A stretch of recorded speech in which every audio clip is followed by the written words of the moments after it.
मेरा नाम है अरुण कुमार। एक बार फिर से नीट स्टडी यूट्यूब चैनल में आपका स्वागत है। तो जिनका भी अभी प्रैक्टिकल एग्जाम चल रहा है या फिर आपको प्रैक्टिकल एग्जाम होने वाला है, तो किस तरह से प्रैक्टिकल फाइल बनाना है, कौन कौन स्टूडेंट को प्रैक्टिकल फाइल देना है, चाहे आप सेमेस्टर 2 में हो, सेमेस्टर 1 में हो या फिर किसी भी सेमेस्टर में हो, सभी सेमेस्टर वालों को क्या करना पड़ता है, प्रैक्टिकल एग्जाम देना पड़ता है। इसी पर आपका मार्क्स निर्धारित होता है। यदि आप प्रैक्टिकल एग्जाम नहीं देते हो तो क्या हो जाओगे, प्रमोट हो जाओगे। इसी पर आपका रिजल्ट बनने वाला है। तो ध्यान से सुनिएगा कौन कौन सा स्टूडेंट को प्रैक्टिकल एग्जाम देना है, किस तरह से फाइल बनाना है, कौन कौन से बात का ध्यान रखना पड़ता है, ताकि जब भी आप वहाँ पर प्रैक्टिकल फाइल जमा देने जाओगे, वहाँ पर वाइवा किस तरह से होता है, वहाँ पर आप लोग अच्छे से प्रदर्शन कर पाओगे, वहाँ पर अच्छा मार्क्स आपको मिलेगा। जब आपका प्रैक्टिकल फाइल अच्छी तरह से बना हुआ रहेगा तभी आप वहाँ पर मार्क्स ला सकते हो। तो सबसे पहले देखो, आपको यहाँ पर दो फाइल दिख रहा होगा। दो फाइल आप लोग देख लो यहाँ पर, एक फाइल छोटा है और एक फाइल बड़ा है। तो कौन सा फाइल पर बनाए प्रैक्टिकल फाइल, यानी कि जो आपको बनाना है, जो सिलेबस में दिया हुआ उसको किस में बनाना है, छोटा में बनाना है या फिर बड़ा में बनाना है। तो ध्यान से सुनिएगा, जो छोटा फाइल रहता है, छोटा फाइल क्या होता है, आप लोग 12th में भी कभी कभी जियोग्राफी रखे होंगे या अदर सब्जेक्ट जैसे साइंस वाला सब्जेक्ट हो गया, उसमें प्रैक्टिकल होता है। तो छोटा फाइल में चल जाता था कि हम लोग इस तरह से बना लेते थे और इसको जमा कर देते थे बना के। लेकिन अब आप ग्रेजुएट लेवल में आ गए हो, तो ग्रेजुएट लेवल में आपको क्या करना पड़ेगा, बड़ा साइज का फाइल बनाना पड़ेगा। ध्यान से सुनिएगा, कौन सा फाइल बनाना है आपको, बड़ा साइज में बनाना है। तो कभी भी गलती नहीं करिएगा कि हमको छोटा फाइल में बना करके वहाँ जमा दे दीजिएगा। देखो, सबसे पहले जो है ना, एक स्टूडेंट था, मेरा दोस्त ही था, तो ज्योग्राफी रखा था, तो छोटा फाइल बनाकर ले गया था, लेकिन उसका जो है ना फाइल जमा नहीं लिया, इस कारण से उसका मार्क्स भी कम आया था। तो आप लोग गलती नहीं करिएगा, कम से कम फाइल कम से कम ले जाना है। फर्स्ट पेज में आपको नेम लिख देना है, किस तरह से लिखना है मैं इसी वीडियो में आपको बता दूंगा।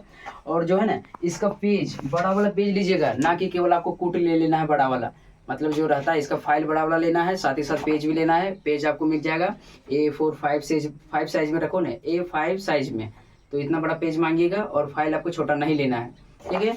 तो इस तरह से हो गया। और फाइल में बड़ा में कैसे बनाना है मैं आपको बता दूंगा। जैसे रहेगा ना आपका, जहाँ भी रहेगा, जैसे इस तरह से आपको बनाना है, तो आप व्हाइट पेज में आप बना सकते हो। यहाँ आपको दिख रहा होगा डायग्राम, तो डायग्राम व्हाइट पेज में बना सकते हो। और जो भी लिखने वाला रहता है यहाँ पर आप लोग लिख सकते हो। और जहाँ कहीं भी ग्राफ का यूज होगा, ठीक है, दिखा देता हूँ ग्राफ आपको थोड़ा। जहाँ कहीं भी ग्राफ का यूज होगा, ग्राफ का यूज करिएगा। और जहाँ भी नक्शा वाला रहता है उसमें आप व्हाइट पेज यूज कर सकते हो। जहाँ भी मैप बनाना वहाँ पर क्या कर सकते हो, आप व्हाइट पेज यूज कर सकते हो। और जहाँ भी ग्राफ वाला रहेगा, ग्राफ वाला आपको बनाना है, ठीक है।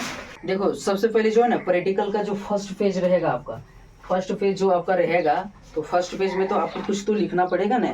यहाँ पर आप लोग कुछ लिखोगे, सबसे पहले नेम के बारे में लिखोगे। तो किस तरह से आपको लिखना है, आपको स्क्रीन में दिख रहा होगा। सबसे पहले आपको नेम लिख देना, जो भी आपका नेम है, ठीक है। जो भी स्कूल में या कॉलेज में जो भी नाम लिखवाए वही वाला आपको लिखना है। दूसरा में क्लास लिख देना है, क्लास यानी BA semester 1, BA semester 2, BSc semester 1, इस तरह से लिख लीजिएगा, ठीक है। अगला रोल नंबर आपको लिखना है, जो भी क्लास में रोल नंबर है, क्लास में रोल नंबर जो भी है उनको लिख लेना है।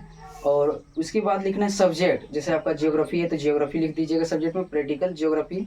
और साइंस सब्जेक्ट है तो साइंस वाला सब्जेक्ट का नाम लिख दीजिएगा। उसके बाद ईयर लिखना है, जैसे जो भी ईयर है, जैसे आप लोग 23 से 27 वाले हो तो 23 से 27 लिख दीजिएगा। जिनका 22 से 26 है वो 22 से 26 लिख सकते हो। या फिर क्या कर सकते हैं, जिनका भी जो सेशन है, जब तक सेशन चलता है उनका सेशन का नाम लिख देना है। और अंत में आपको लिखना है university roll number. Admit card में आपका यूनिवर्सिटी रोल नंबर होगा तो वह वाला आप लिख दीजिएगा, ठीक है। इतना समझ में आ गया आप किनका किनका प्रैक्टिकल एग्जाम होने वाला है और कौन कौन स्टूडेंट को देना है। क्योंकि यही तो मेन डाउट है कि मेरा प्रैक्टिकल एग्जाम है, MDC पेपर का देना है कि नहीं देना है। तो ध्यान से सुनिएगा अच्छी तरह से, जिनका जिनका प्रैक्टिकल एग्जाम है मैं इस वीडियो में आपको बता दे रहा हूँ। देखो, सबसे पहले आर्ट्स सब्जेक्ट वाला बता देता हूँ।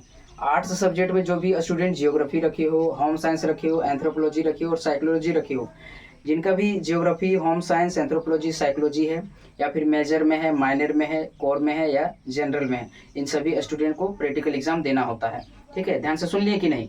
Geography, home science, anthropology, psychology, जिनका भी माइनर में है, माइनर में तो किसी भी स्टूडेंट का नहीं होगा क्योंकि इस बार आपको वोकेशनल पढ़ना था, तो किसी भी स्टूडेंट को माइनर का एग्जाम देना ही नहीं है प्रैक्टिकल का, ठीक है। और आगे मैं बता देता हूँ, जो है ना, आगे है जैसे मेजर पेपर तो बता दिए, जियोग्राफी, होम साइंस, एंथ्रोपोलॉजी और साइकोलॉजी, इनका आपका प्रैक्टिकल एग्जाम होगा, ठीक है। आगे देखो, साइंस सब्जेक्ट में किन किन स्टूडेंट को प्रैक्टिकल एग्जाम देना है, तो जिनका केमिस्ट्री है, फिजिक्स है, जूलॉजी है, बॉटनी हो और जियोलॉजी है, जो भी मेजर के रूप में रखे हैं, माइनर के रूप में रखे हैं, कोर में रखे हैं, जनरल में रखे हैं, इनका प्रैक्टिकल एग्जाम होता है साइंस वाले सब्जेक्ट में। इसके अलावा भी दो अदर सब्जेक्ट है जिनका प्रैक्टिकल एग्जाम होता है, तो देखो आप लोग, मैं बता दे रहा हूँ, उनको ध्यान से सुन लीजिएगा। सेक पेपर का भी प्रैक्टिकल एग्जाम होगा। तो जो भी स्टूडेंट सेक में फूड प्रोसेसिंग एंड ब्रेकी रखे हैं, उनका एग्जाम होगा प्रैक्टिकल एग्जाम। आप लोग प्रैक्टिकल फाइल तैयार कर लीजिएगा, सिलेबस आपको मिल जाएगा। आगे देखो सब्जेक्ट गाइडेंस एंड काउंसलिंग। तो जो भी स्टूडेंट सेक में सब्जेक्ट गाइडेंस एंड काउंसलिंग रखें, उनका प्रैक्टिकल एग्जाम होता है। तो आप लोग सुन लिए कि नहीं सब्जेक्ट? स्क्रीन में मैं सबका सब्जेक्ट का नाम दे दिया हूँ, आप लोग ध्यान से एक बार पढ़ लीजिएगा, और ग्रुप में जुड़े हैं तो वहाँ पर मैं आपको सेंड कर दूंगा, ठीक है। तो इस वीडियो में इतने ही। कुछ यदि कन्फ्यूजन हो तो कमेंट करके जरूर बताना। मिलते अगली वीडियो में, तब तक के लिए धन्यवाद।